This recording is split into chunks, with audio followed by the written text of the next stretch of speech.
Diyos na tapat at totoo, ikaw ang dahilan ng aking paghinga. Bawat tibok ng puso'y para sa'yo, Ama. Walang katulad ng kabutihan mo. Ikaw ang dahilan ng lahat sa mundo.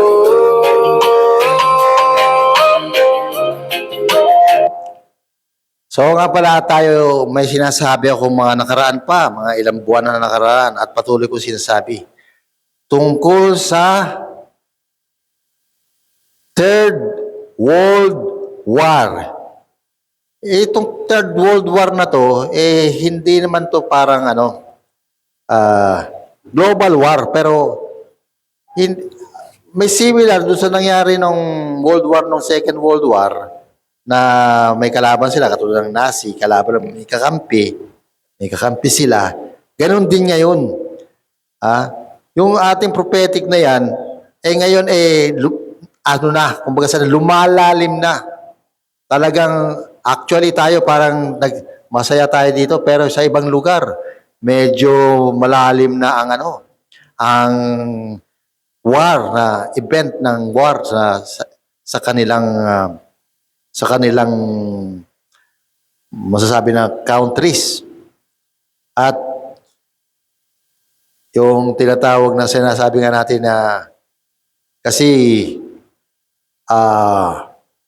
ang Russia nagde-declare na ng World War na, kasi nga yung European, yung tinatawag na NATO, alliance ng NATO, kumbaga sa personal na sila, hindi na lang basta-basta personal na silang sinasabi nila na hindi sila papayag na makuha nila yung Ukraine, makuha ang Ukraine. Kaya ang alliance nila naghahayag na talaga na nag-usapan na sila laban sa tinatawag na Russia. Ngayon, dahil naman sa ang Russia may mga kapanalig, sinasabi naman ng mga kapanalig ng Russia, talagang tutulong sila sa Russia. So makikita natin, ando doon na ngayon, itong third week na ngayon, nag-proclaim na sila. So even though dati iniiwasan nila, pero ngayon, nag-proclaim na sila. At ang American, hindi na siya consistent na supporter ng Europe sa war, sa tinatawag na war sa Russia. Kundi nakapokus naman siya sa ibang region, sa ibang sector ng earth, ng world. Saan? Sa ano siya ngayon, sa Middle East at Asia at Africa. Kasi 2 days ago, nag-send ng missile ang Amerika sa Africa. Yung mga Africa doon na medyo nagkaroon ng hostility sa mga Christian, pinapatay nila yung mga Christian, tumulong na ang Amerika. Ganun din naman, umatake sila sa Syria. So, ang participation ngayon ng Amerika sa gera, parang personal na rin. Hindi ko akalaing yun ang magiging gera. Akala ko si Trump tutulong lang sa NATO tungkol sa atake dyan sa Russia. Pero hindi ganun na nangyayari.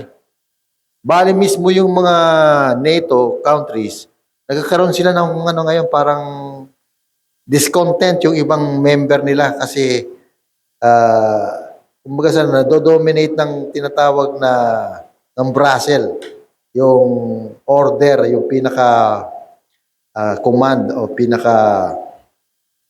yung narratives nung tungkol sa Russia. Yung iba naman kasi ayaw sumama, katulad ng Hungary.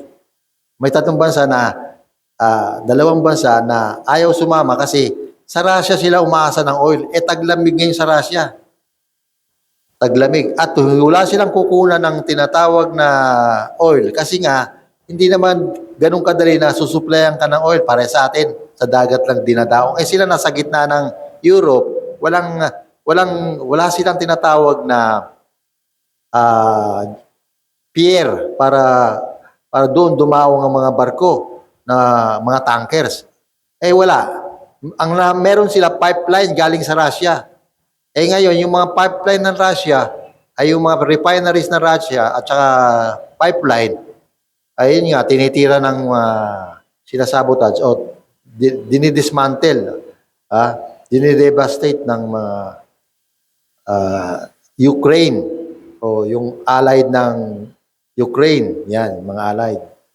So, ibig sabihin, kahit dahil sa ayaw nila na sumama sa gera, nangyayari, pag na-destabilize yung oil ng Russia, pati sila, mauna pa sila tinatawag na ma-freeze.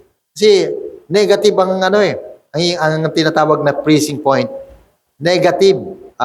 Sabihin mo na negative 20 patay ka dyan. Isang oras lang, patay ka na sa negative 20 pag wala kang freezing, tinatawag na heater. Eh, paano mo heater buong nation yan? Saan kukuha ng oil? So, yung mga ibang part ng NATO na kasama sa NATO member, hindi sila payag na matalo ang Russia kasi nga doon sila kumukuha ng oil. Mahalaga yun eh. Tayo ba kung walang oil, mabubuhay ba ang Philippines? Yan. Saan ba nanggagaling ang natin? Ang mga niluluto natin sa kalan, gasol. Yan yun, mga oil, mga gas, oil and gas. So, ganun din sila. Wala silang supply. Eh tayo meron, kahit paano. Ngayon, meron pa ngayon. Pero dahil sa ginagawa ng Amerika, yung nanggagaling na oil sa Russia at nanggagaling dyan sa North America na dyan sa katabi ng ano bang lugar yan?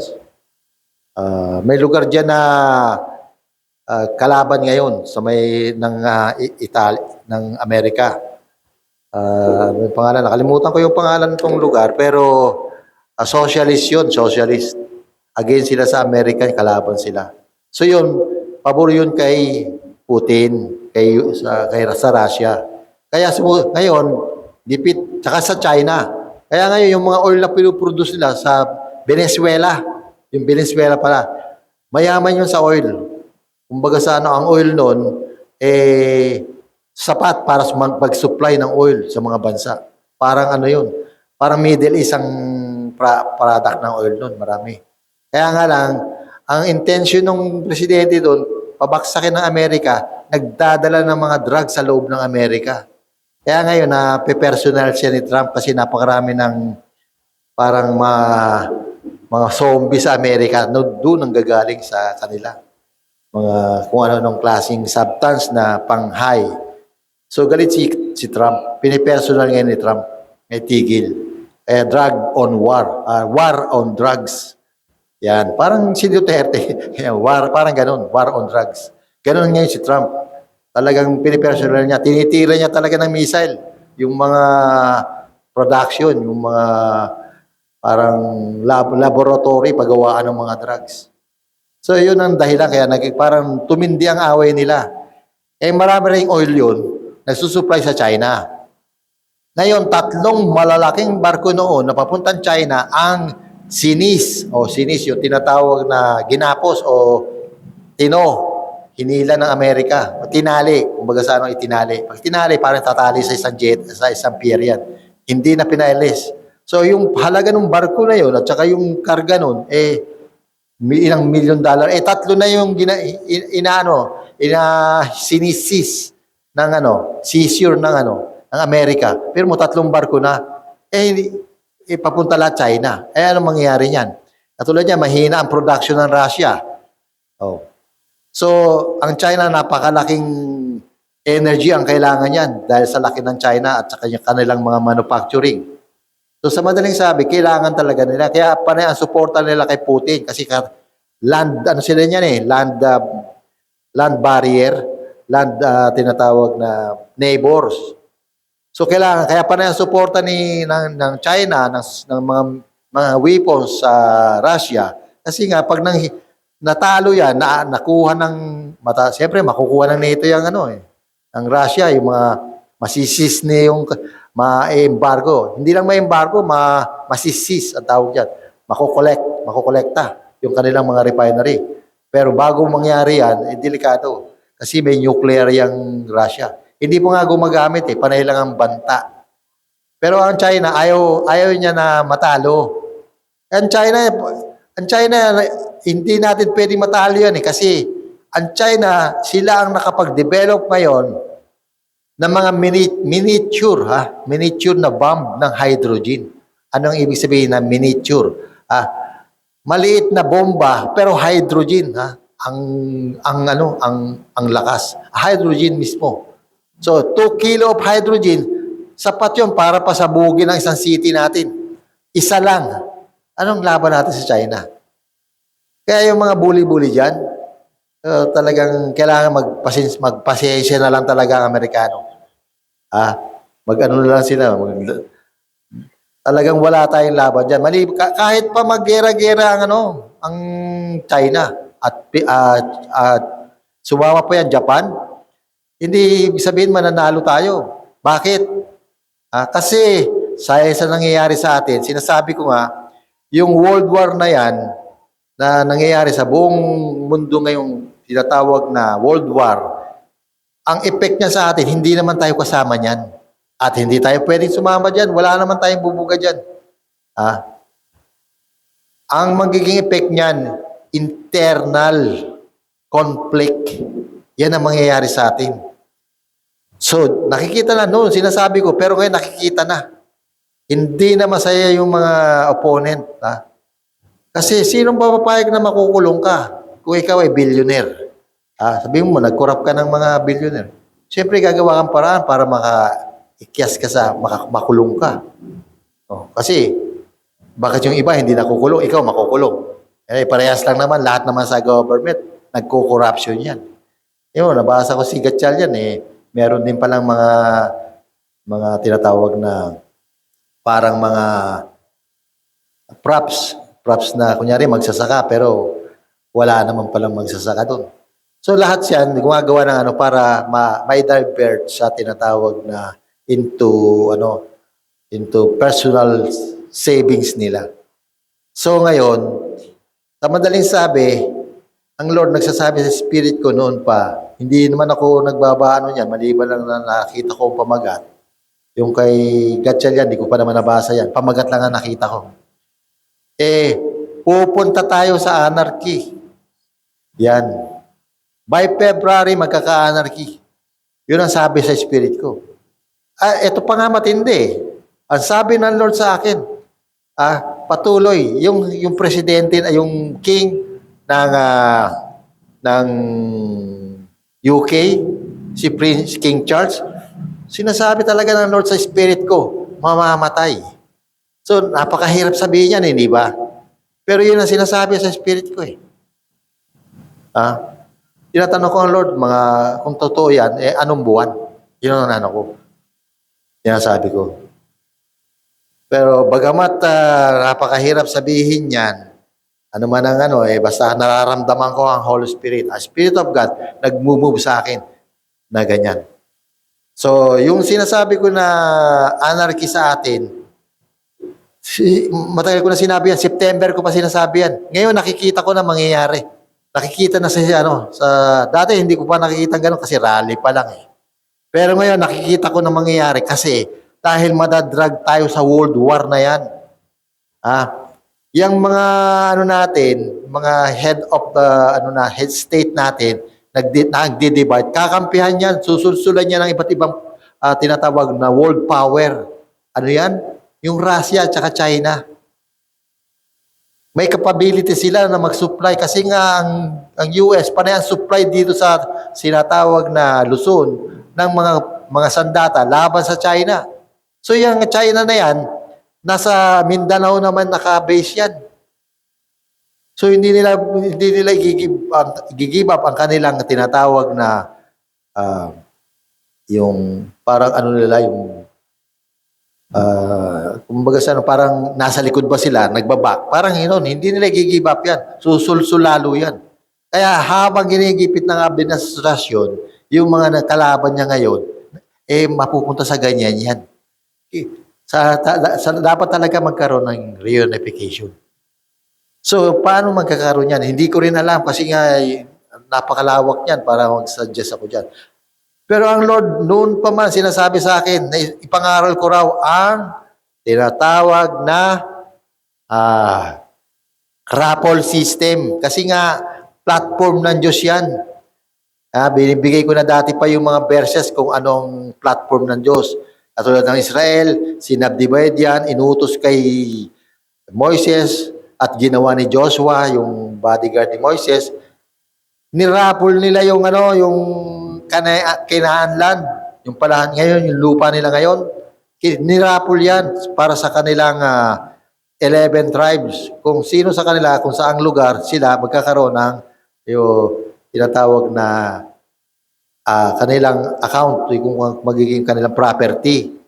Kaya nung nangyari, 11 sila, 12 tribe yan. Yung isang tribe, yung Levites, walang property. Kaya yun naman ang pinili ng Diyos bilang high priest. Mga priest na maglilingkod sa buong land of Israel ng mga patungkol sa mga ordinansya ng Diyos. At inutusan yung 11 na magbayad ng 10 bahagi dito sa Levita, pinakaupa ng Diyos. Magbabayad sila doon, ng Diyos sa kanila, utos na magbabayad sila. Pinakaupa ng Diyos dito sa Levita para magsisilbi sa templo. Yun ang istorya niyan. Kaya may mga Levita na naglilingkod sa buong Israel at sa templo tungkol sa mga gawain at patungkol sa mga ordinansa ng Diyos. So, yun ang pinaka-basic basically history, basic history. So ngayon, Old Testament yan. Pagdating ng New Testament, inutos naman na i-raffle yung pwesto ni Judas sa dalawang candidate na talagang karapat-dapat na maging title na apostol. At napunta yung kay Matias. So nakita natin sa New Testament, inutos pa rin yung raffle. Ibig sabihin, yun, mga leader ng church yun. So ibig sabihin, ang raffle system, pwedeng gamitin yan sa tinatawag na sistema ng organization o tinatawag na kahit leadership o katulad niyan leadership ng government. Pwede yan. Kasi katulad niyan, kahit sino na may kaso o paano ngayon yan. So pinakamaganda yan, bilang mga Kristiyano naman tayo, nag-observe tayo ng kung ano-ano, di-observe na rin natin yan. Observe tayo ng Christmas, di ba? O, observe na rin natin yan. Na balang isang araw, isusulong yan na, suportahan natin. Total, utos ng Diyos yan. Na pagpili sa mga leaders. O, yan. Di ko masinasabing ako yan, pero one day, one time, marami na akong sinasabihan na, dapat nga kausapin niya si Eddie Bidor Mepay. Kasi yung ayang Jesus is Lord, o kahit na yan mga leader na yung mga Iglesia ni Cristo o ng mga Fourth Watch o lahat ng religion na talagang nag-observe ng holiness ng Bible, dapat malaman nila yan. O dapat nga yung mga leader nila i-raffle na yan para sila na maging presidente. Total, bumoboto rin lang naman kung sino-sino binoboto. Di sila na magbulutan, hindi ba? Para sigurado na nasa Bible ang sinusunod. Even though sabihin natin na 30% lang ang tama, at least nasa Bible, naniniwala sa Bible. Di ba? Yun ang ibig sabihin. Kaya maganda yan na maisulong na yan sa mga leaders ng mga churches. Hindi man ako against yan. Kahit pa mga pari, yan. Kailangan maisulong ngayon yan kasi magkaagulo tayo. Ang solusyon yan, raffle. Ira-raffle yung Senate na yan, ira-raffle din yung Congress. Ira-raffle yung Senate para sa President, ira-raffle naman ang Congress para sa Vice. So walang mag-aaway. Kasi kung halimbawa, nagkasakit yung Vice, incapable na siya sa kanyang tinatawag na capability, yung magbubunot ulit doon sa tinatawag na lower house o Congress kung sino ang kapalit niya. Hindi siya pwedeng pumunta ng presidency. Ibig sabihin, babaguhin ng konstitusyon. Kasi konstitusyon ang tatamaan. So, ang Congress talaga ang dapat mag-file. So, paano ipapile ng Congress yan? Hindi naman nila alam. So, kailangan niya sabihan na ngayon.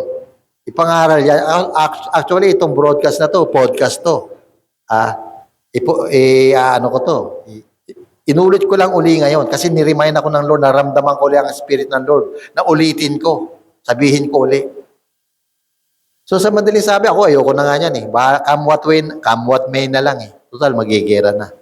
Pero yun ang utos sa akin. Kaya sinasabi ko ngayon na sa mga tao, etong podcast na to, makakarating to kahit saan dahil yung member ko lang sa podcast ayoko na mag-add pa eh. 3,000 plus na ayoko na kasi bumabagal ang internet. Kaya hanggang doon na lang ina-add ko. Sa isang ko lang yung account. So sa madaling sabi, kailangan hindi lang sa atin ma-spread out hanggang Mindanao, hanggang Bisaya. So, ngayon, sabi ko na ang tinatawag na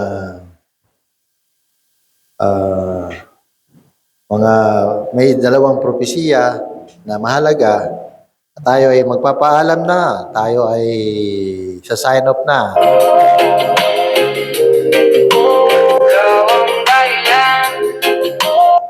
Dito po muli ang mensaheng kaligtasan, ang inyong diakono, Elmar.